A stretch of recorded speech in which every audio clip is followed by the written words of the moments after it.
Apakah ini ayam dulu atau telur dulu? Seorang geografer harus dilahirkan oleh sekolah profesi, sementara sekolah profesi belum ada gurunya, kan harus menciptakan guru dulu. Gurunya nggak ada, terus gimana mulainya? Nah, ini harus diputus. Makanya kalau kita nggak berlatih, kita tidak profesional bekerjanya, tidak punya keahlian, ya siap-siap saja dari luar masuk, karena sudah agreement di antara kita. Ya.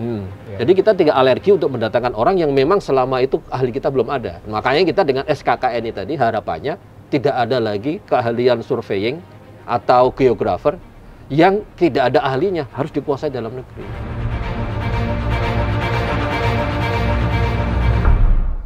Sobat Geo, pagi hari ini kita kedatangan tamu sangat istimewa.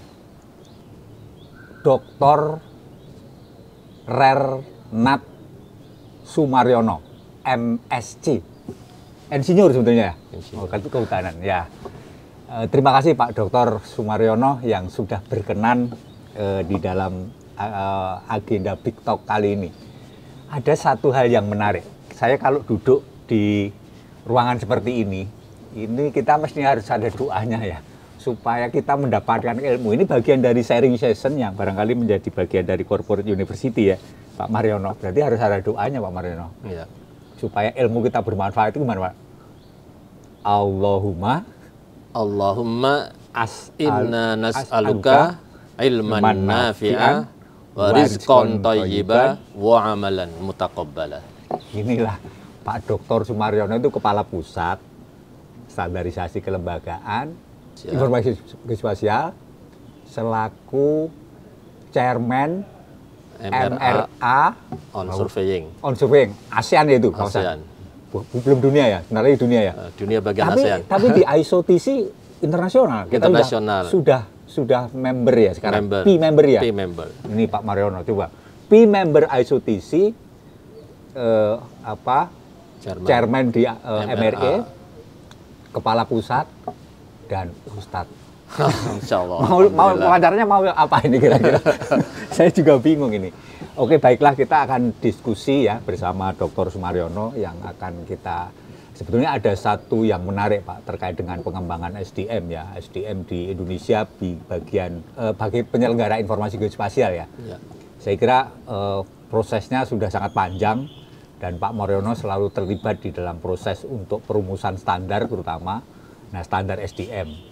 Standar SDM kita punya SKKNI, tapi nanti dulu kita bahasnya. Ya. Kita kan tadi kita bicara tentang bagaimana mengembangkan profesi geospasial yang barangkali nanti akan kita kupas. Tetapi sebelum ke sana kita akan bernostalgia.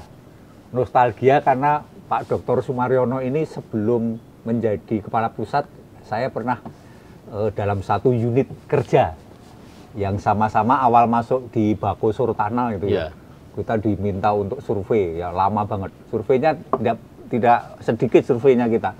Sobat Geo survei dulu, itu pembinaan dulu. Pembinaan data sharing. Data sharing. Nah, detach to detach. Kayaknya kita berterima kasih Pak Suwahyono ya. Suwahyono. Yang mendesain tentang data sharing ini. Saya masih ingat ya, kita sama-sama satu unit di Bako Surtanal yang mengawal data sharing, dan itu dikerahkan semua orang yang akan ke daerah. Nah, ceritanya, Manti, kita siapkan minumnya. Ini Sobat Geo, kita memang ada kita, Pak Dr. Maryono ini ada minuman spesial ya. Atau masakan spesial, apa kesukaan Dr. Sumaryono ini?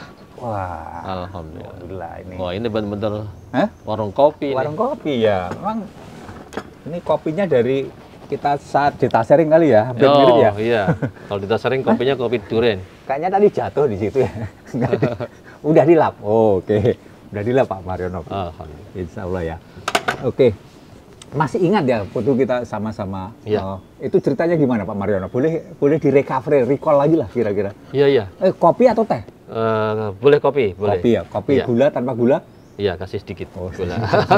Oke, coba recall kegiatan kita waktu data sharing di Bengkulu ya. Kita sama-sama di Bengkulu. Di Bengkulu, ya. Terima kasih Pak Dr. Suprajaka. Salah. Beliau ini Dekat dengan saya justru di awal saya meniti karir di Bakus Surtanal. Nah, Saya masuk di Bakus Surtanal langsung dikirim 6 bulan di Bengkulu Selatan. betul. Dan Pak Dr. Suprajaka ini dikirim ke Bengkulu Utara. Iya, Dan iya. sebulan sekali kita ketemu di Di Bengkulu dalam sebuah misi yang luar biasa, Luar biasa. yang kita sebut dengan data sharing. Data sharing itu sebenarnya dari kata detach. Detach itu mengirim staf ke daerah, memindahkan sebagian sumber daya di pusat ke daerah dalam rangka untuk pembinaan sumber daya manusia, waktu itu survei pemetaan.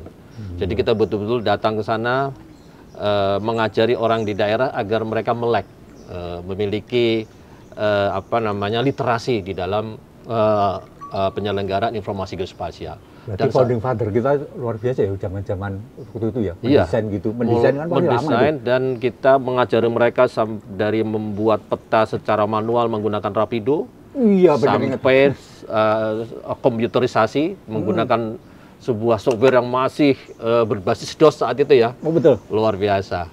Dan itu Pakai impact-nya tablet luar gitu ya? biasa. Iya, Oh, betul. digitasinya. Dan ternyata sekarang baru kita memahami betapa pembinaan SDM saat itu yang dirancang itu sekarang sangat ditekankan menjadi sebuah program nasional yang sangat ditekankan, yaitu pengembangan sumber daya manusia. Oke, silahkan sambil minum. Wah, ini siap. Kalau kurang manis, lihat ada yang di sana nih, Pak. Oh, baik-baik.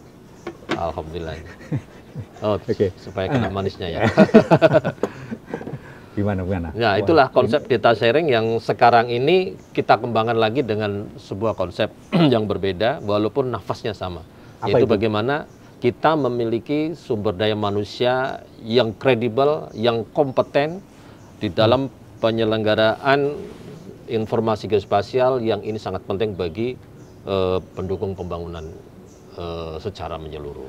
Oke, sebelum kita bicara bagaimana sih mengembangkan manusia profesional yang kredibel, yang bertanggung jawab terhadap kegiatan yang dilakukan, kan ya? Ya, Kita betul. masih ingat dulu kalau di sana setiap bulan kan kita ketemu di provinsi ya? Iya. Dulu kabupatennya di kabupaten Mana? Mana? Berarti kalau ditanya Bengkulu Selatan. Bapak dari mana? Mana? Dari mana gitu ya? Dari mana juga loh. Mana, iya. Jadi malah tanya lalu dijawab, Bapak dari mana? Dari mana? Nah, Iya, saya dari mana? Kota, itu kota kabupaten, Bu. Kabupaten. Kabupaten. Sekarang masih kabupaten Bengkulu ya? Selatan masih. Masih ya? Ya, dan disitulah saat itu merupakan saat di mana saya sempat bosan terhadap makanan yang sebenarnya menjadi favorit saya, Apa itu? durian. Nah ini tadi Ustadz, saya mau Ustadz Dr. Sumaryono aja ya. Tadi udah disiapkan ini durian itu. Iya, Durian, karena memang tadi agak telat Pak Maryono kan buka rapat. Udah habis. iya. Itu kelakuan teman-teman Nah. itu. Dan kalau foto kita ada bakti geospasial itu kan, kalau ada Pak Maryono pasti cari durian ya. Iya. Itu langsung foto, share ke saya gitu. Nanti gantian kalau saya yang diajak, Ya, nanti saya foto ya. Ya, kenapa saya bilang bosan? Bosan Kenapa? artinya karena setiap hari makan durian. Betapa nggak setiap hari makan durian. Durian 1.003. 3 durian matang yang manis itu 1.000 dapat 3, 10.000 dapat gede yang paling besar.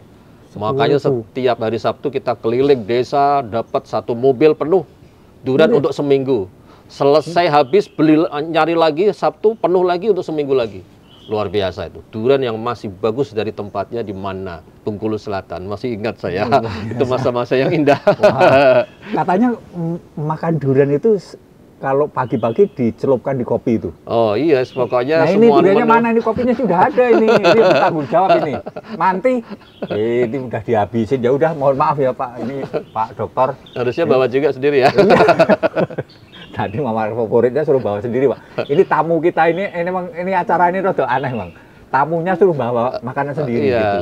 Iya itu dah, ini nggak tahu hostnya ini yang agak sedikit. Mungkin Sambil karena minum ya. akibat Bismillahirrahmanirrahim. di ini ya, di automatic adjustment itu anggaran, jadi tidak ada durian. Ya, nasib Pak Dokter. Alhamdulillah. Ya kembali ke itu. Setiap saya juga pernah waktu itu Pak Dokter bawa durian dari mana gitu, acara di Bengkulu kan pada cerita-cerita yang seru-seru ya. Wah, itu Iya. kan di Bengkulu bisa kita sama-sama 1 bulan penuh, 1 bulan kita ketemu ya selama 6 bulan 6 itu. bulan. Saya hanya 3 bulan karena ada shift kalau.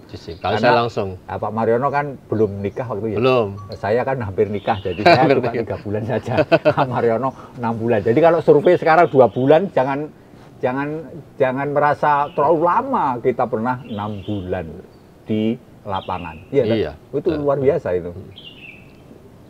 Kalau saya ingat dulu, ini ada cerita di luar yang durian ya. Tapi durian sampai sekarang, kenapa sih Pak Dr. Sumaryono kok ada apakah ada khasiat khusus? Oh ya, durian itu kan sangat suka sekali. Iya, makanya dia sebut sebagai the king of fruit. Oh, karena baunya atau apa? Ya karena aromanya yang kuat. Tapi ada yang nggak suka loh dia. Ya itu yang nggak suka tuh salah itu. Oh, salah ya. Padahal salah satu nikmat di dunia ini makan durian. Oh durian, ya. Setelah kita suka, memang ada orang yang memiliki stereotip yang kurang baik tentang durian ya, mungkin memiliki gasnya, kemudian kolesterol dan seterusnya. Ya. Tapi di sisi yang lain, saya temukan tulisan ternyata durian itu memiliki khasiat-khasiat yang besar juga. Kalau saya sih selalu berprasangka baik. Semua yang diciptakan Allah ini pasti memiliki khasiat. Cuman kita kadang-kadang belum tahu dan bagaimana cara memanfaatkannya yang tepat. Gitu. Oh ya. Ternyata belakangan begitu. Seperti kopi, banyak orang stereotip. Ternyata kopi dalam jumlah tertentu, nggak kebanyakan. Ini yang saya minum, Bismillah. Ini tadi salah. Khasiatnya luar biasa. Tapi jangan kebanyakan. Oh ya, ya apapun kalau kebanyakan pasti nah itu durian kebanyakan juga bisa ubun-ubunnya lepas. Enggak, di balik itu ada angle lain untuk durian apa itu sih sebetulnya? Karena Sobat Geo, Pak Dr. Sumaryono setiap kali ke daerah pada musim durian pasti setelah makan, apalagi makannya itu biasanya kambing, habis itu durian, luar biasa. Ini gimana ini? Kok rasanya memang aroma dan cita rasanya itu berbeda dari buah-buah pada biasanya ya. Dan kuat dan sangat, pokoknya bagi pencinta durian itu durian memang, apa saja itu Pak? Durian saya juga memang nggak ahli di situ, tapi asal enak saya makan aja. Nama-namanya nggak penting, yang penting rasanya. Mungkin ada durian musangking, durian montong, durian lokal juga banyak sekali. Pak Dr. Sumaryono, ini luar biasa. Saya masih ingat nih, Jadi selain tadi ya, Kapus, Presiden di MRE, member di ISOTC untuk standar internasional ya, ISOTC di geografi geomatika ya, ISOTC 0701. Iya deh, bener ya? Masih ingat saya. Itu beliaunya fasih beberapa bahasa. Apa saja yang fasih? Karena saya ingat betul waktu nanti akan coba saya recovery waktu di Bengkulu. Apa bahasa Inggris? Bahasa Jawa. Bahasa Jawa ada 3, bahasa Jawa ngoko, bahasa Jawa halus, sedang, dari 3 kan. Terus bahasa Indonesia. Bahasa Sunda juga sedikit-sedikit ada. Abdi tiasa nyari Sunda mah. Karena itu Sunda dipengaruhi oleh istri. Ya kalau mau bisa bahasa yang baik, deketi istri ya. Kemudian insya Allah bahasa Inggris. Bahasa Inggris. Ya, sedikit bahasa Jerman.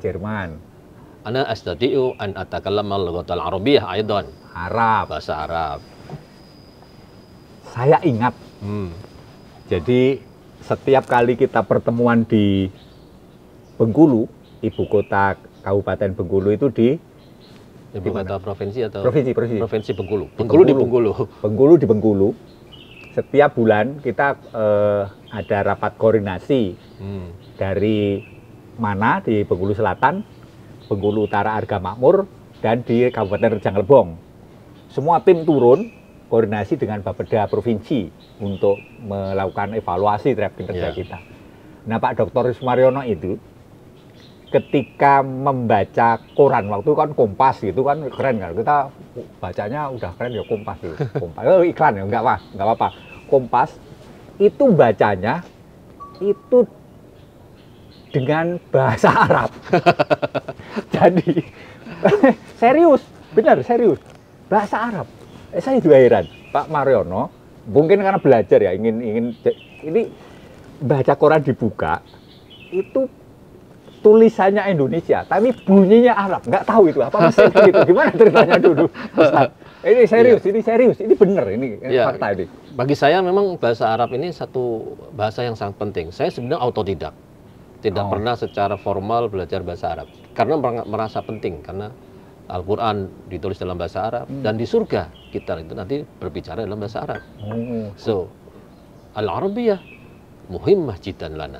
Bahasa Arab itu sangat penting bagi kita. Li'annaha, sesungguhnya dia adalah al-lughatun fil jannah. Sebagai bahasa di surga. Wal ulumul Islam fil lughatil Arabiyah. Dan ilmu-ilmu keislaman ditulis dalam bahasa Arab. Idan, oleh karena itu Al-Arabiyah muhimmah jiddan lana. Bahasa Arab sangat penting bagi kita. Ini kita podcastnya di Al-Buruj ya. Seolah-olah gitu ya. Kapan kita sama-sama ke So English is also very important for us. Yes. In order to share our knowledge in the people in the world. Jadi memang cocok ya, Pak Dr. Sumaryono itu sebagai melakukan negosiasi di MRE ya. Kita perjalanan yang luar biasa, dan tentunya bahasa menjadi salah satu kunci. Kalau saya itu yang bahasanya bahasa Jawa saja bisanya ya. Oh, itu bahasa dunia itu. Java language. Oh, Java language. Itu langsung programmer. Dikenal seluruh dunia Java language. Satu-satunya ya. Gitu. Hurufnya harusnya huruf Jawa gitu ya. Iya. Menarik. Pak Dokter, ini gimana caranya bisa menguasai otodidak yang sangat banyak itu? Adakah ini bagi teman-teman yang ingin belajar, tentu ini bahasa menjadi salah satu poin. Dan itu saya bahasanya sangat lemah, tapi saya mendidik anak saya harus dengan bahasa itu. Akhirnya ya dengan bahasa bisa kemana-mana. Itu gimana caranya, strategi untuk kunci strategi atau poin-poin harus dikuasai atau apalah yang kira-kira bisa disampaikan ke Sobat Geo? It's not only about language, but any kind of knowledge. Semua pengetahuan yang kita inginkan, yang terpenting adalah ada sebuah minat dan kebutuhan kita akan pentingnya menguasai sesuatu itu. Mungkin Dr. Suprajaga juga tahu, sebenarnya saya backgroundnya kehutanan, tapi masuk dalam lingkungan teman-teman pemetaan yang dari di situ karena saya merasa butuh, saya harus belajar, dan maka sampai S3 juga jadi geografi, dari kehutanan ke geografi. S2-nya geoinformatics. Jadi ini tidak linear, tapi kita bisa menguasai apa-apa karena otak kita diciptakan oleh Allah, baru kita gunakan 20%, 80%-nya masih tidur. Oleh karena itu sebenarnya kita bisa mempelajari apa saja selama kita mau dan kita ingin menguasainya karena memang kita butuh di situ. Nah, demikian dengan bahasa, ilmu pengetahuan yang lain. Nah, bahasa, kenapa saya harus menguasai bahasa Inggris? Karena penting komunikasi internasional. Sekarang saya menjadi chairman untuk Mutual Recognition Arrangement on Surveying untuk ASEAN. Bagaimana mungkin akan memimpin mereka kalau kita nggak mau bahasa Inggris? Good morning. Nah, kan nggak bagus, nggak lucu dari ngomong seperti itu. Nah, demikian juga dengan bahasa-bahasa yang lain. Nah, kalau bahasa Arab spesial karena dia bahasa yang dipakai Al-Quran, bahasa di surga, bahasa ilmu-ilmu yang harus kita kuasai dari ilmu keislaman dan seterusnya. Jadi, anything that you need is very easy if you want. If you eager, if you need it, kita membutuhkan itu. Nah, oleh karena itu kita saat ini membutuhkan durian, tapi ini nggak ketemu, ini gimana caranya? Kita ngunduh nanti. Dan satu lagi, sekarang di saya PSKIG, nggak ada kuliahnya, Pak. Standarisasi, membuat standar, kemudian simpul jaringan, kemudian membuat policy, itu semua betul-betul learning by doing. Poinnya Pak Dr. Sumaryono, untuk menguasai ilmu tadi dulu dari kehutanan, belajar geoinformatika, S3-nya geografi, bahasanya dari bahasa Jawa yang 3 klaster medok, sampai bahasa Sunda yang juga halus tadi, bahasa Inggris yang sangat menguasai, Jerman apalagi juga sangat mumpuni karena pernah saya Sumaryono Des. Malah Jepang juga. Luar biasa. Luar biasa. Oke. Nah, Jepang, Arab pasti perlu waktu. Nah, bagaimana sesibuk itu dan sudah berkeluarga terus bisa melakukan Belum lagi ibadahnya. Jangan-jangan ibadah malamnya juga sangat khusyuk itu. Waktunya sangat optimal. Apa kunci bisa melakukan seperti itu, Pak Dokter? Ya, memang waktu itu sangat penting. Itu sudah di wal asri, demi masa. Ya, jadi para ulama menyampaikan waktu itu bagaikan pedang yang siap melibas siapa saja kalau dia tidak bisa memanfaatkan dengan baik. Jadi kita itu sebenarnya manajemen waktu itu sangat penting. Ini tamu istimewa bener toh, sesuai dengan saya. Gimana coba Sobat Geo? Ini tolong poinnya ketika diminta untuk menyelesaikan pekerjaan itu pedang. Evaluasi evapel nggak selesai-selesai, pedang. SKP nggak diselesaikan, pedang. Itu apa? Udah pada menyelesaikan pajak belum? Oh, udah. Belum toh? Oh, udah semua. Sudah. Pak Moreno udah ya? Hebat. Sudah. LKPN? Sudah. Wah, alhamdulillah. Saya malah belum. Saya di Januari kemarin sudah. Wah, berarti dapat kaos ya? Nggak tahu, belum datang. Belum Mungkin ya? nanti setelah itu ya. Dapat durian, insya Allah. Ya, Oke, kembali ke itu. Gimana waktu. jebakan waktu itu? Tadi karena ada sebuah keinginan yang membuncah, ingin menguasai, tentu kita akan menginvestasi waktu. Karena waktu itu kalau dipilah-pilah itu ternyata sangat-sangat ketat. Kalau apabila keinginan kita banyak, maka kita alokasikan waktu ini untuk ibadah, waktu ini untuk belajar A, untuk belajar B, untuk keluarga dan seterusnya. Itu memang terus terang sesuatu yang tidak mudah. Karena tidak mudah, tapi kita harus berusaha untuk membagi itu.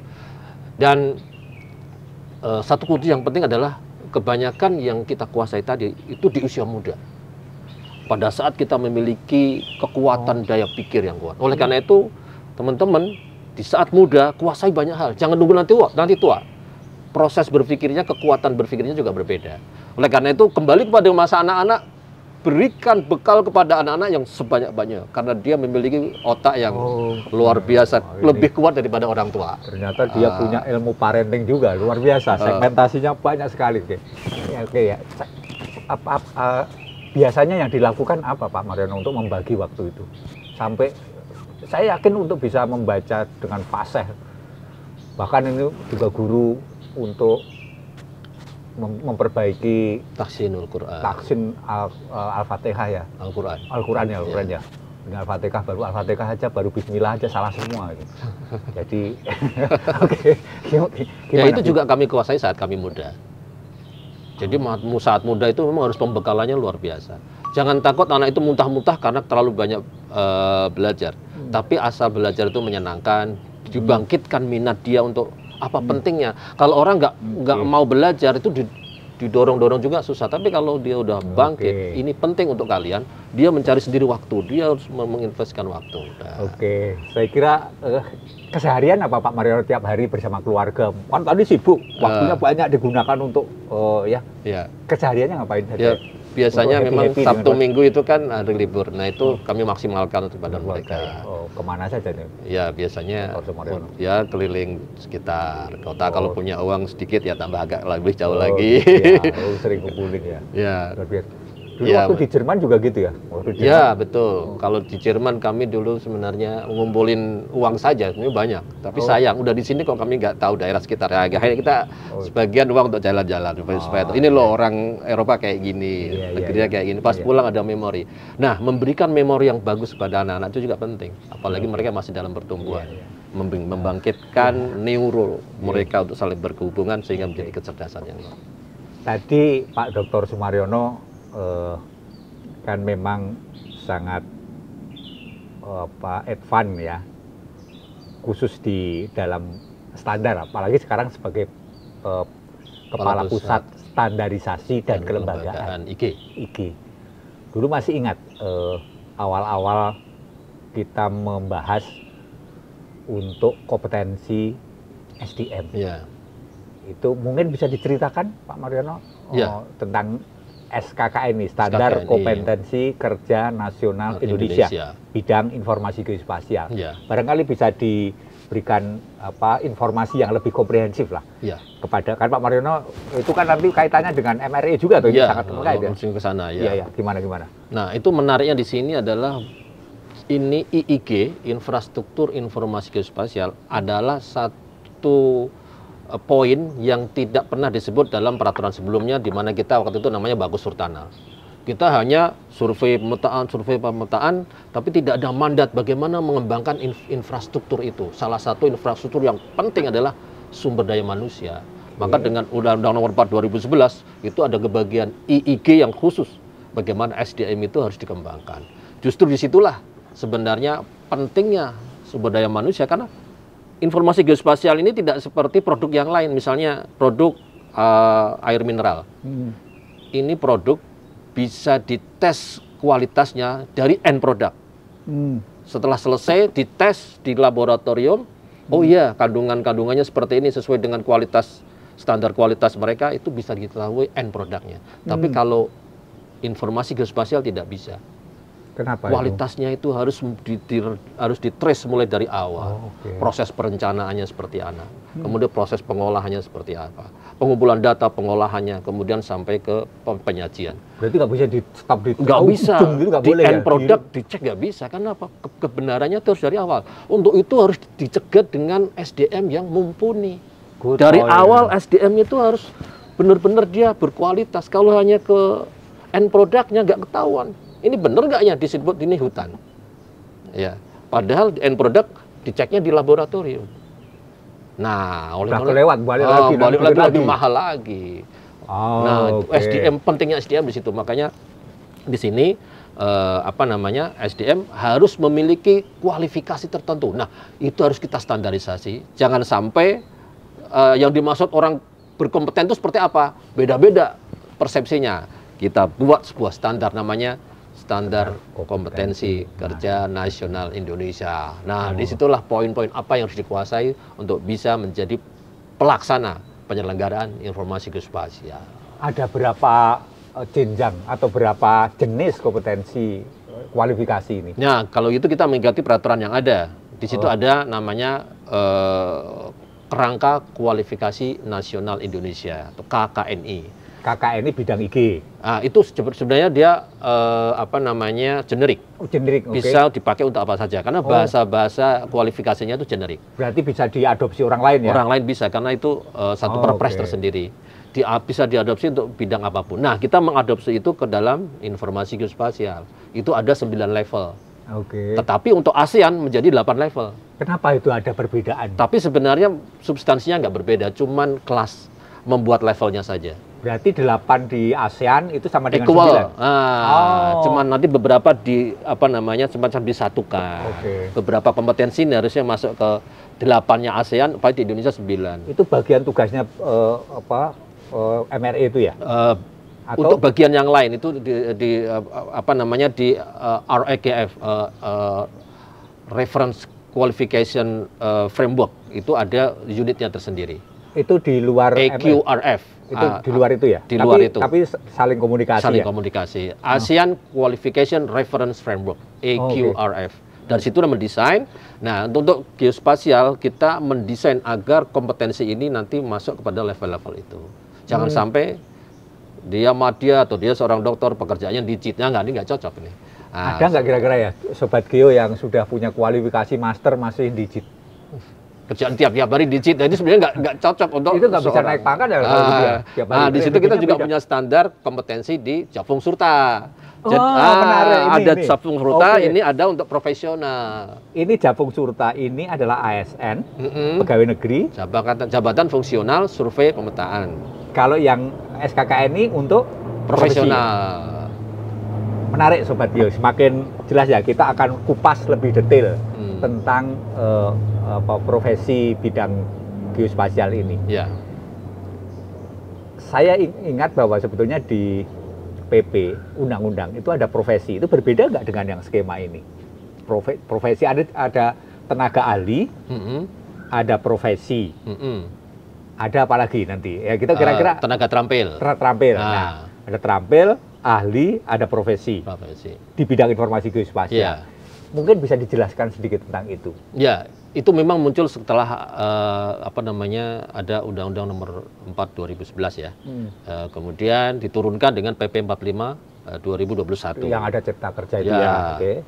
Kemudian dari situ kemudian diturunkan lagi bagaimana SDM itu dikategorikan.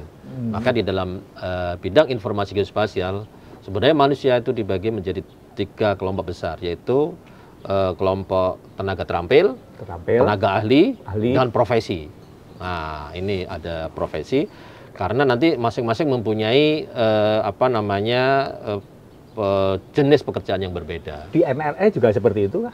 MRA tidak, MRA kita hanya mengacu kepada EQRF tadi, ASEAN Qualification Reference Framework yang ada 8 level itu. Oh. Ya, tapi nanti itu di dalam prakteknya mereka juga sebenarnya ini hanya kualifikasi, tapi dalam prakteknya mereka juga memiliki yang namanya profesi tadi. Mereka juga? Ya, misalnya di Malaysia, Malaysia itu untuk bisa menjadi seorang surveyor dia harus memiliki kualifikasi sebagai profesi surveyor yang diatur oleh pejuta. Pejuta itu jabatan ukurnya, jabatan ukur mereka untuk mengkualifikasikan seorang itu bisa sebagai seorang surveyor. Itu profesi yang diatur oleh sebuah undang-undang mereka. Kemudian lembaganya adalah the Board of Surveying, Malaysian Board of Surveying. Itu di seluruh negara ASEAN punya hampir tidak semua. Nah, di situ terjadi semacam variasi ya, karena detail kebijakan masing-masing negara ASEAN itu sangat berbeda. Yang agak lebih siap di dalam pengaturan profesi ini memang di negara-negara bekas jajahan Inggris, Singapura, Malaysia, Brunei. Nah, ini sistem hukum surveyingnya mirip-mirip karena langsung diturunkan, karena memang diturunkan dari Inggris, diturunkan dari Inggris. Kalau yang non Inggris biasanya tidak ada yang belum punya aturan tentang itu, misalnya negara-negara Laos, kemudian Vietnam juga belum, Myanmar ya. Nah, kalau BIG juga untuk Indonesia ini kita sudah agak sedikit lengkap setelah ada PP 45 2001. Oke. Berarti itu antar ASEAN sudah siap untuk saling bertukar SDM dengan adanya itu gimana itu? Dalam kepemimpinan Indonesia ini 2 tahun belakang ini memang kita mentargetkan terjadinya mobilitas surveyor ASEAN ini harus dimulai tahun ini. Kesiapan kita gimana itu? Nah, kita sekarang sudah menyusun strategi agar surveyor itu nanti menjadi sebuah profesi, dan sistem sertifikasi kompetensinya sudah berjalan, mulai dari tenaga terampil, kemudian tenaga analis, tenaga ahli, itu semuanya. Dan kemudian satu langkah lagi tadi di dalam PP 45 2021 ada namanya profesi. Nah, profesi inilah yang nanti akan dipertukarkan ke seluruh ASEAN karena mereka harus memiliki code of conduct. Code of conduct dari masing-masing atau keseluruhan yang digabung? Akan kembali ke negara masing-masing. Code of conduct-nya kita tidak atur menjadi code of conduct ASEAN karena tentu akan bersinggungan dengan sistem hukum masing-masing ya. Oleh karena itu nanti ketika mereka bekerja di Singapura misalnya, ya mereka mengikuti aturan-aturan di Singapura. Aturan dari mereka ya. Tapi code of conduct mereka merefer kepada profesi dia di negara masing itu. Jadi ada semacam asimilasi, akulturasi begitu. Oke. Saya dengar BIG juga bagian dari Competent Authority, itu gimana? Ya, BIG adalah Competent Authority untuk surveying di ASEAN. Untuk ngapain aja itu?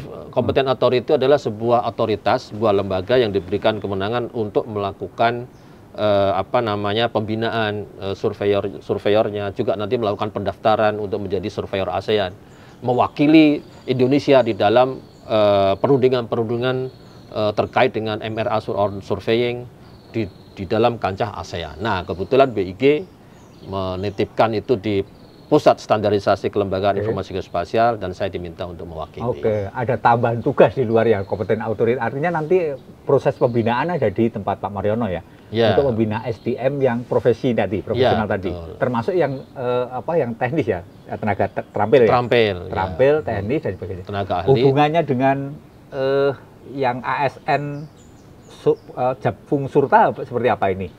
Ya, ini dalam- Japung Surta ini adalah bagian dari pembinaan sumber daya manusia IG yang ada di pemerintahan. Perintah ASN daerah ya, yang daerah. ya termasuk KLP, Kementerian Lembaga dan Pemerintah Daerah.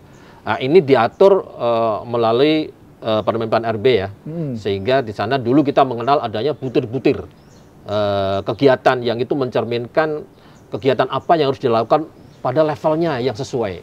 Ya di sana ada level apa namanya pertama, ada level Ya udah muda. ini akan kita bahas pada pertemuan berikutnya ya. Nah ini luar lain biasa ya. nih. Ini harus imbang Harus- kompetensinya antara profesional dengan ASN. Berarti tidak boleh beda. Ya. Nilainya sama. Ini Ya. ada sampai jenjang 9 di ASN ada jenjang berapa? Ya ini Ini sama juga? diatur nanti kan di situ. Terampil juga ada. Ya. Oh, ini berarti harus ada Nyekrup ya. Nyekrup dan ekuivalen. Jangan Ekuivalen sampai berbeda ya.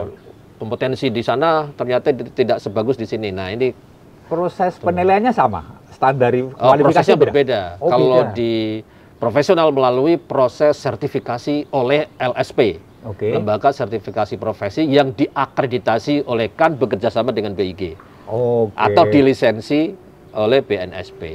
Dua-duanya bisa berlaku. Bisa berlaku. Tidak ada masalah ya. Ya tidak ada masalah, walaupun perlu untuk harmonisasi terus Ya, ini. nggak apa-apa. Itu kan Ya. ya. Pasti Ya. setiap karena hidup itu ada masalah. Ya, ya. tapi di ASN juga ada namanya uji kom ya, uji Uji kom. kompetensi. Uji kompetensinya Iya. setara dengan ini nggak materi dan itu pada levelnya yang sama.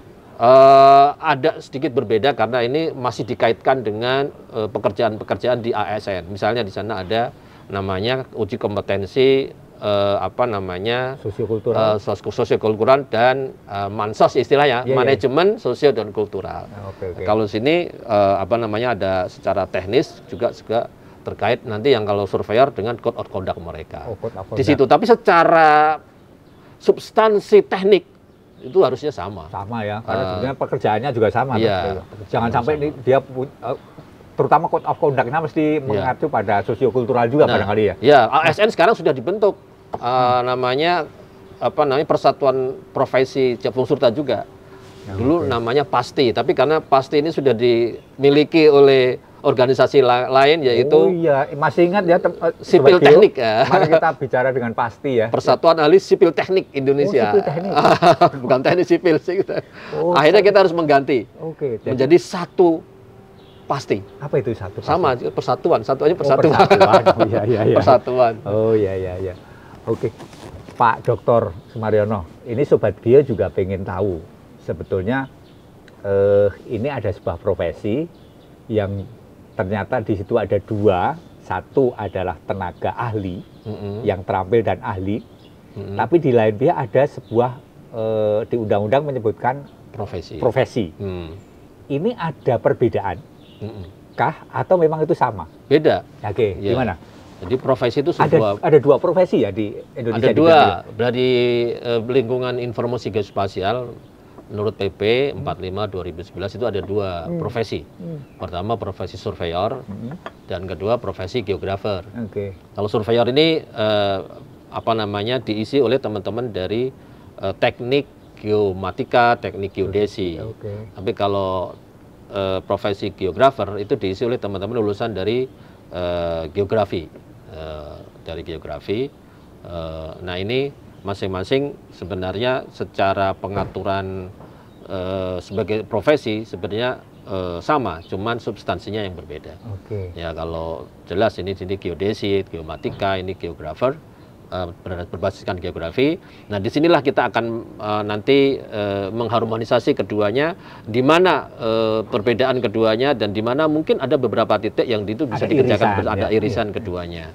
Nah, ini sekarang sudah dalam proses pendirian sekolah profesinya. Sekolah profesi. Ya, di UGM juga sudah pada titik apa namanya hampir berdiri. Kemudian untuk yang surveyor itu dilakukan semacam rekognisi sekolah insinyur geomatika atau geodesi itu direkognisi juga menjadi sekolah surveyor karena substansinya sama. Oh, berarti ini sudah ada jurusan atau program itu langsung nanti akan dijadikan Direkognisi sekolah sekolah disahkan. profesi. Oke. Yang Jadi, ngesahkan coba itu, dikti atau? Yang itu tentang dikti, cuman direkognisi oleh asosiasi profesi, Oke. ISI, Iya, iya, Ikatan iya. Surveyor Indonesia. Nah, kalau yang geografer betul-betul sedang membangun dari awal. Karena memang belum ya. Ya, dan terakhir kemarin kita sudah seleksi Nah, gimana itu? geografer pertama, agar memang ada orang yang dianggap itu adalah orang-orang yang paling hebatnya di Indonesia, agar dia nanti bisa melakukan pendidikan, kemudian uji kompetensi dan seterusnya. Pak Dr. Sumaryono sebagai ketua pansel ya? Saya kebetulan Gimana diamanai ceritanya itu? pansel. Ceritanya gimana itu? Ya, ceritanya adalah adanya sebuah kebutuhan. Apakah ini ayam dulu atau telur dulu? Itu selalu dulu awal-awal ini ya? Kalau misalnya seorang geografer harus dilahirkan oleh sekolah profesi, sementara sekolah profesi belum ada gurunya, kan harus menciptakan guru dulu. Gurunya nggak ada, terus gimana mulainya? Nah, ini harus diputus. Harus ada orang dulu yang itu diakui secara nasional, ada istilahnya orang-orang terbaiknya yang dari segi pengetahuan, keterampilan, dan pengalamannya itu diakui. Nah, kita tunjuk mereka, tapi bukan hanya sekedar tunjuk. Melalui seleksi yang ketat, juga melalui uji kompetensi yang ketat, kemudian uji kompetensi berdasarkan portofolio dan uji kompetensi secara langsung oleh LSP. LSP dulu ya, diuji dulu, ya, kompetensinya dulu. Kompetensi diuji ya, berdasarkan portofolio, ya, apakah memang cocok untuk menduduki level ahli, level 8, agar nanti ini bisa menjadi orang-orang pertama yang melakukan pembinaan ke bawah di geografi. Dengan skema pendidikan sekolah profesi tadi. Profesi. Jadi syarat utama harus ada orang yang akan jadi gurunya dulu gitu. Iya, di guru dan juga nanti melakukan uji kompetensi. Oke. Kalau tidak ada nanti siapa yang melakukan uji? Iya kan? Saya pikir harus selalu ada seperti itu orang-orang yang. Nah, pertanyaannya adalah bagaimana cara menjadi, kan ini kalau ahli dengan uji kompetensi mendapatkan sertifikat dari LSP yang sudah dapat sertifikat dari dapat lisensi sama dapat dari BSN sama PIG apa namanya? Kan. Itu ke LSP akreditasi. Kalau sudah dapat akreditasi, dia bisa melakukan proses sertifikasi. Itu kan ahli. Nah, sekarang itu kan tenaga ahli sudah clear, undang-undang jelas ya. Ya. Sekarang bagaimana untuk menjadi profesi geografer atau surveyor? Ya. Untuk menjadi seorang memiliki kualifikasi profesi, maka di situ dipersyaratkan melalui Perbik bahwa dia harus melalui sekolah profesi. Nah, sekolah profesi nanti ada dua, sekolah profesi jalur reguler dan sekolah profesi jalur senja. Jalur senja itu? RPL. Oh, RPL. Rekognisi pembelajaran lampau. Kok diganti senja itu gimana? Karena dia orang-orang yang sudah memiliki pengalaman banyak, biasanya umurnya sudah senja. Maka orang seperti ini masa harus sekolah reguler sih? Iya. Pengalamannya sudah diakui. Nah, itu dua jalur itu memang sudah diatur ya? Sudah disiapkan. Siapapun bisa mendapatkan setelah memperoleh sekolah profesi. Baru nanti setelah dia sekolah profesi, ada semacam uji kompetensi untuk profesi dilakukan oleh asosiasi profesi. Itu beda dengan geografer pertama tadi ya? Beda. Karena geografer pertama itu ada semacam pengakuan dulu. Pengakuan. Tapi melalui kalau dia mau diuji oleh profesi, siapa yang uji kan belum ada. Iya. Nah, di situ harus ada pengakuan dulu. Yang uji dia siapa? Harusnya yang uji dia seorang geografer kan. Lah belum ada gitu, Pak. Iya. Makanya berarti sudah tidak ada lagi skema itu setelah ini ya? Enggak, itu hanya sekali aja. Oh, sekali. Hanya sekali aja. Sekali. Teman-teman tidak ada lagi setahu saya nama-namanya ada Pak Dimyati, kemudian ada Pak Proyo, ada Pak Kamal, ada Pak Dr. Suprajaka, kayaknya di situ ada juga. Kayaknya. Kalau teman nanti sampaikan ke Pak Dr. Suprajoko ya. Itu ada keuntungan tersendiri ya. Nah, indahnya kalau dia sudah menjadi seorang yang menyandang profesi, dia bisa pasang pelang bahwa dia praktek profesi geografer. Bayarannya berapa itu? Tergantung kliennya. Oh gitu ya? Kliennya mau bayar berapa tergantung sisi konsultansi atau jasa yang diberikan. Jadi teman-teman ini ya, tim ini kalau konsultasi maunya 0 rupiah. Nah, itu ke Pak Dr. Suprajaka itu. Orangnya murah senyum, tapi mahal harganya. Berarti nanti Dr. Suprajaka itu boleh Boleh. Nanti saya sampaikan ya nanti ya. Kira-kira kliennya siapa, dokter? Aduh. Pengembang datang. Oke. Pak, saya ingin membangun sebuah komplek real estate. Oh ya. Kami ingin memastikan bahwa real estate itu bebas banjir. Gimana caranya? Dr. Suprajaka yang bisa jawab. Kalau setelah dianalisis oleh Dr. Suprajoko tadi banjir, Ternyata banjir, itu bisa dituntut. Waduh. Wah, bahaya itu. Makanya ilmunya ini betul-betul harus qualified, Waduh, bisa waduh. dipertanggungjawabkan. tolong sampaikan ke Dr. Suprajoko ya. Ah. Untuk hati-hati untuk Hati-hati. merekomendasikan. Jangan ya. sekedar Oh, iya. feeling saya enggak, ilmunya harus Oh, iya. betul-betul mumpuni. Iya. Gimana Saya cara- yakin Dr. Suprajoko mumpuni ilmunya. Oke. Ya, ya, Pak Dr. Sumaryono. Ini menarik. Artinya profesi geografi yang sudah ditetap oleh Panselmas dan sudah dilantik ini akan menjadi bagian dari proses pendidikan profesi bidang geografi. Ya, Ya. Itu juga akan diikuti oleh surveyor nantinya. iya, Dan survei itu akan harus menjadi bagian partner yang saling Iya. memperkuat terkait sistemnya dengan- sama karena ya. Iya. Jadi ini bagian dari memperkuat posisi Indonesia di level ASEAN, bukan? Iya, secara nasional juga ASEAN, secara internasional juga. Karena ini adalah profesi-profesi yang memiliki resiko menengah tinggi kalau dia melakukan malpraktek. Bagaimana runtuhnya sebuah gedung atau runtuhnya jembatan itu bisa gara-gara salah ngukur, salah survei. Jangan-jangan runtuh-runtuh itu pas diukur enggak ya? Jangan-jangan, nah, itu ada rumah miring itu kan bisa jadi salah ngukur. Resiko tinggi, nyawa di sana. Oleh karena itu tanggung jawabnya ini betul-betul melekat seumur hidup dunia akhirat. Nah, selain keuntungan tadi bisa masang apa? Plakat. Itu apalagi sih keuntungan seorang profesi ini, geografer atau surveyor nanti? Ya, keuntungannya adalah dia bisa memberikan kontribusi yang terbaik bagi sesama karena keilmuannya. Dan bermanfaat. Bermanfaat. Dan itulah khairun nas anfa'uhum linnas. Masya Allah. Sebaik-baik manusia adalah yang paling banyak manfaatnya bagi sesama. Ah, itu profesi itu. Meskipun 0 rupiah itu tetap harus dinikmati. Ya, insya Allah sih tidak nol saya.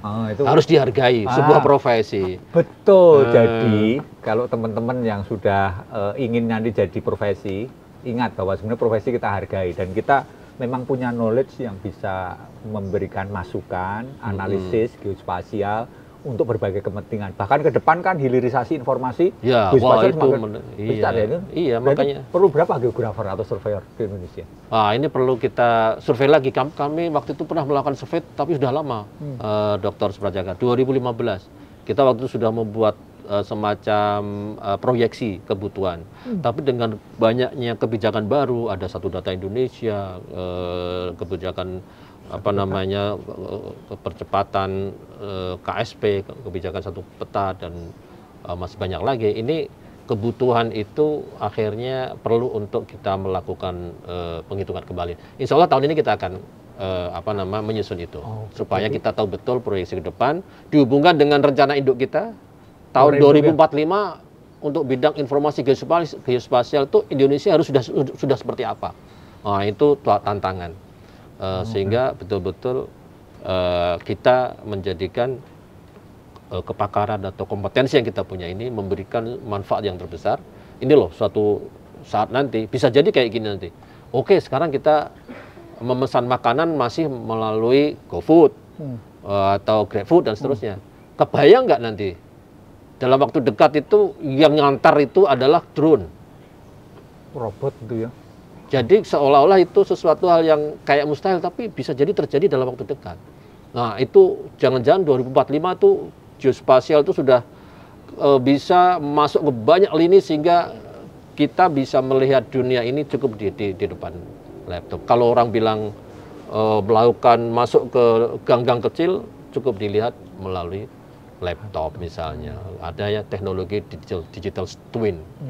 Jadi apa yang di lapangan itu sudah bisa dilihat secara digital, detil dengan data yang tersedia. Apalagi BIG sekarang sedang mengejar target menyelesaikan peta rupa bumi skala besar untuk daerah-daerah kota 1:1000. Bayangkan betapa luar biasa datanya. Disitulah tantangan geografer dan surveyor memunculkan nilai-nilai tambah dari data yang demikian besar. Wah, ini tantangan besar. Luar biasa ini Pak Dr. Sumaryono sebagai Kepala Pusat Standarisasi yang akan bertanggung jawab terhadap proses standarisasi, dan itu belum berhenti proses standarisasi, masih perlu ada masukan terus. Masih. Jangan-jangan SKKN ini 2020 ini harus kita upgrade lagi, harus kita revisi lagi karena banyak sekali teknologi yang belum masuk ke situ, kompetensi-kompetensi yang harus dikuasai oleh anak-anak kita supaya kita menjadi tuan di negerinya sendiri. Jangan sampai kita butuh keahlian ini nggak ada, selalu impor. Nah, disitulah diaturnya di standar kompetensi agar kompetensi itu ada orangnya. Boleh nggak kita itu kalau sudah ada MRA itu langsung nanti saya nggak mau nerima, nggak boleh ya, mesti harus kalau ya, karena itu sudah menjadi agreement kepala negara 10 negara. Ya, kalau MRA itu hanya menyiapkan mekanismenya saja, tapi signingnya, tanda tangannya udah iya, oleh kepala negara. Jadi tetap, makanya kalau kita nggak berlatih, kita tidak profesional bekerjanya, tidak punya keahlian, ya siap-siap saja dari luar masuk karena sudah agreement di antara kita ya. Tapi itu kita optimis SDM kita sebenarnya qualified. Cuman memang perlu penyiapan yang lebih masif, terutama penguasaan bahasa asing. Selain itu, selain bahasa asing, jadi tolong ya bahasa asing itu ya. Terutama bahasa Inggris ya. Bahasa Inggris ya benar ya, harus kuasai serius, jangan seperti saya ini ya. Oh, dokter sama merendah hebat ya. Jadi kalau strategi untuk bisa ya bukan menghambat, tetapi artinya kan kita juga harus menjaga profesi kita ya, harus karena bagaimanapun juga survei pemetaan data informasi geospasial itu bagian dari rahasia negara juga. Ini bagaimana cara untuk memang IG ini unik. Selain dia beraspek ekonomi, juga beraspek security.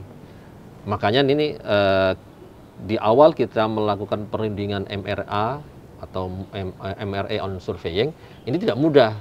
Pada saat itu kita ingin masuk ke keahlian kadaster yang akan semacam dikerjakan ke seluruh pro surveyor ASEAN. Tapi ternyata nggak bisa, karena kadaster itu bersinggungan dengan sistem hukum negara masing-masing. Akhirnya kita exclude. Kita ternyata nggak bisa bekerja sama secara ASEAN untuk lapangan pemetaan kadaster. Oh, oke. Iya. Karena di sana ada unsur security, ada situ. Berarti kemungkinan besar nanti untuk jenis-jenis tema tertentu yang memiliki sifat secure mestinya tidak boleh gitu ya. Artinya bukan hanya tidak boleh, tidak bisa, karena tidak bisa. Beberapa negara tidak bisa menginclude tenaga surveyor dari luar. Walaupun ada, misalnya Singapura dia bisa menerima dari Malaysia, tapi tidak seluruh negara ASEAN bisa. Nah, akhirnya kita ketemu, lalu bidang apa dong yang bisa kita kerjasamakan, yaitu engineering related surveying. Oh, kalimatnya itu ya. Nah, jadi surveying yang terkait dengan keteknikan atau konstruksi dan seterusnya. Tapi keteknikan bisa diterjemahkan panjang juga. Luas. Nanti ada sifatnya keteknikan, tapi itu ternyata itu memiliki aspek security. Ya, terutama untuk konstruksi. Iya. Oh, konstruksi. Nah, misalnya membangun gedung, jalan raya dan seterusnya, itu kan butuh orang-orang surveyor. Tapi kalau gedung, misalnya gedung istana negara itu ada kamar-kamarnya dulu. Kalau itu ada security tentu nggak boleh ya. Boleh. Tentu. Contohnya nih, kita ingin membuat tunnel yang melewati laut atau sungai. Ini di sini membuat jalur tunnel bawah sungai. Di sana ada jalur. Ini bagaimana supaya ketemu? Nyambung. Ini surveyor harus bertanggung jawab nih. Tahu-tahu begini gimana? Wah, ini terlihat kami saat itu kunjungan atau site visit di Thailand, itu surveyor mereka mengerjakan jalan yang menghubungkan pinggir sungai dengan pinggir sungai, dan itu ketemu pot. Wah, ini kerjaan surveyor yang akuratnya sangat tinggi. Nah, ini membutuhkan orang-orang yang hebat. Jadi kita tidak alergi untuk mendatangkan orang yang memang selama itu ahli kita belum ada. Makanya kita dengan SKKN ini tadi harapannya tidak ada lagi keahlian surveying atau geografer yang tidak ada ahlinya, harus dikuasai dalam negeri. Berarti masih punya PR untuk melakukan kaji ulang lagi ya? Iya, makanya standar itu fungsinya untuk mendongkrak ke atas. Oh, oke. Standar, mungkin sekarang standar kita baru di sini, jalani dulu. Tapi kita ingin mendongkrak standar kita ke sana. Semakin naik, semakin selevel dengan negara-negara maju. Nah, berat. Nah, di situ pentingnya standarisasi. Oke, dan kita harus belajar. Kira-kira perlu membuka pendidikan latihan kayaknya atau gimana? di luar. Nah, itu sepertinya di bawah Pak Dr. Suprajaka itu. Diklat ini semakin penting. Diklat IG, informasi geospasial. Saya kemarin ke PU, Pak. Ke PUPR. Iya. Langsung ketemu sama direkturnya.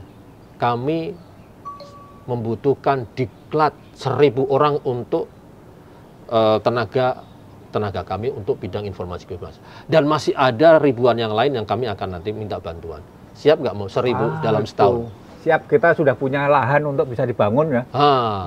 Itu penting untuk menyiapkan. Tapi ditanam durian juga sekalian. Nah, ya? Betul. Sekarang saatnya untuk menanam. Gitu ya? Nanti biar anak cucu 5-10 tahun lalu sudah untuk bisa diambil. Wah, luar biasa ini. Pak Dr. Sumaryono, banyak ilmu yang kita dapat serap ya. Artinya yang paling menarik adalah bahwa kita memang harus menyiapkan diri untuk membangun SDM, baik itu terampil, baik itu ahli, tenaga ahli, dan juga profesi. Dan ini sudah ada mandat di undang-undang. Kalau ada mandat berarti harus kita lakukan. Nah, tentunya ini harus bekerja lebih giat lagi. Seperti Pak Dr. Sumaryono bisa membagi waktu. Kita yakin semua bahwa sebetulnya kita akan menjadi negara yang sangat kuat di bidang penyelenggaraan informasi geospasial. Undang-undangnya sudah ada, PP-nya sudah ada, dan regulasi SKKN-nya sudah ada. Sebagai Vice President itu kan? Chairman di MRA on Surveying. Saya kira menjadi salah satu poin penting untuk terus mengawal profesi ini. Ya, memang aturan sudah ada, Pak Dr. Suprajaka, tapi memang ini sosialisasinya perlu lebih gencar lagi. Karena memang awareness masyarakat itu masih belum seragam. Beberapa daerah itu sangat tinggi kompetensi dan capaian di dalam pembangunan informasi geospasial.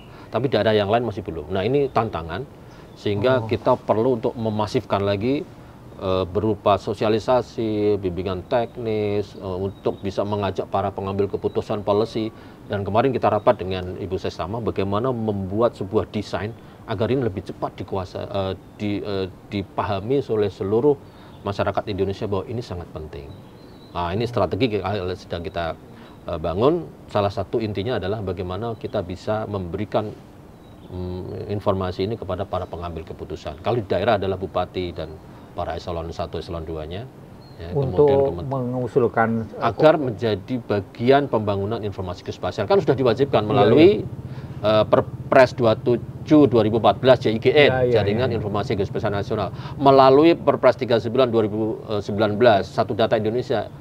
Mereka juga punya kewajiban membuat tata ruang, dan itu harus berlampirkan peta. Ini kan semua sebenarnya membutuhkan keahlian yang sangat prima di dalam penyelenggaraan informasi geospasial. Nah, ini yang perlu kita terus gaungkan. Dan tugas kita masih berat, Pak Dokter. Ini luar biasa tantangan ke depan. Tapi insya Allah. Termasuk diklat nanti kita siapkan. Diklat ini harus disiapkan ini. Ada 1.000 sudah ada. Dengan konsep corporate university. Mantap. Pak Mariono yang saya ingat Dr. Suprajaka kayaknya yang ada di atas sana. Saya kira menarik pembahasan kita. Masih banyak yang harus kita bahas terkait dengan ke depan SKKN ini kita harus dikaji ulang lagi karena memang perubahan teknologi yang sudah semakin berkembang, keahliannya juga semakin bervariasi diperlukan, dan ini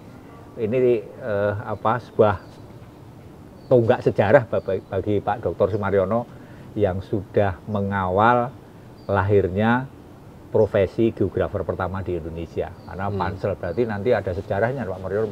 Saya yang membidani. Bidan laki-laki ya. Laki-laki. Luar biasa. Mungkin ada yang perlu disampaikan soal closing statement terkait dengan tantangannya masih berat, tetapi fondasinya sudah dibangun cukup panjang dan tidak boleh berhenti karena target-target lain untuk pengembangan SDM profesional masih cukup tidak mudah di depan kita nantinya. Ya. Silakan Pak Mariono. Ya, saya ingin menyetir satu frasa yang sangat menarik. The king of data is geospatial data. Sebenarnya rajanya data itu adalah raja geospasial. Jadi kalau kita membangun negeri ini masih belum menggunakan rajanya data, maka itu masih menimbulkan misleading.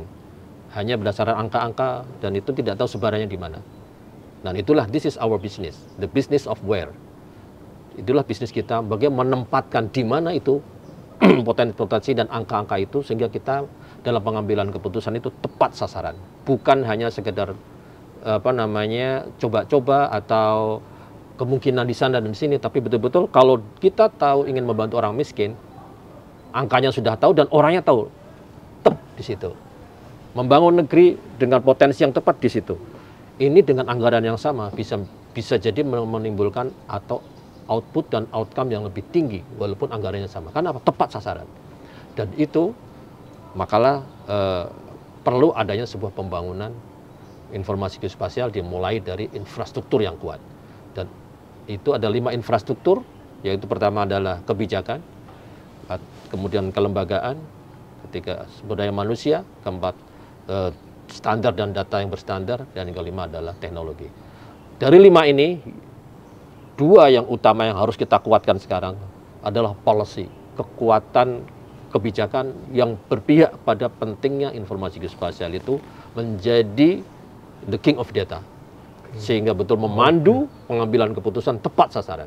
Yang kedua, ini harus dibantu, harus didukung dengan sumber daya manusia yang qualified, mumpuni, kemudian kompeten, dan memiliki kompetensi yang bisa dipertanggungjawabkan. Nah, disinilah pentingnya kita untuk membangun sisi sumber daya manusia. Wah, terima kasih. Berarti ada 5 pilar atau 5 elemen infrastruktur informasi geospasial. Semuanya penting, tapi yang sangat penting adalah policy SDM. dan SDM. SDM bagian dari tugasnya Pak Dr. Sumaryono untuk dan secepatnya kita semua ya. Jadi dia tidak boleh sendirian Pak Mariono ya. Saya kira terima kasih. Ini Sobat Geo, kita sudah berbincang-bincang cukup santai, tetapi sangat, tadi tamu kita memang sangat istimewa, menguasai betul. Dan silahkan kalau tertarik kepada profesi geografi, profesi surveyor, secepatnya cari langkah-langkahnya, strateginya seperti apa. Termasuk kalau ingin menjadi menjadi tenaga terampil maupun tenaga ahli, silahkan menghubungi ke LSP. Persisnya LSP yang sudah dapat akreditasi, jangan LSP yang tidak memiliki akreditasi, nanti nggak diakui juga. Mungkin itu Pak Dr. Sumaryono, terima kasih kepada Sobat Geo, kita ketemu di lain waktu. Terima kasih.